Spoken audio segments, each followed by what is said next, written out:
Pre, Ay, halika nga pre. dito. Ay, halika nga dito. Ano yan, pre? May sadya ako sa'yo eh. Ano yan, pre? Ano yung ginawa mo sa pangalan ko? Ano yan, pre? Pati cellphone number ko, ginamit mo. Saan mo yan, pre? Utang yata sa linding eh. Ano wala? Tumawag sa akin, ginamit mo yung pangalan ko eh. Ano naman sabi? Ha? May utang ka sa linding, ngayon hindi ka nakabayad. Ha? Tapos ako sinisingil. Ano nangyari? Hindi ko, wala nga akong kalamalan. Ha? Yung inutangan ko kanya siguro ata yun, pre, na ano na, kinuha ko lang kasi nagtatanong ko, hindi ako kilala eh.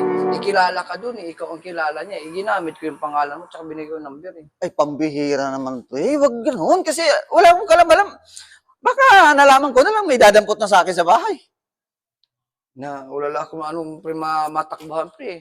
Kasi yung ihado mo eh, may sakit eh. Hindi lang ako sa doktor eh. Yun lang nagawa ko. Hindi ko na, sa sobrang beso ko pre, hindi ko na napaalam sa iyo eh. Hindi ko man nakalain natatawag sa iyo eh. Andyan tayo. Kahit na dapat, alam mo, dapat pinaalam mo sa akin. Dapat alam ko kasi para alam ko na kung anong gagawin ko. Eh, wala nga akong alam eh. Anong gagawin ko? Di ba malay ko dyan. Nakalimutan ko nga pre, pasensya na pre.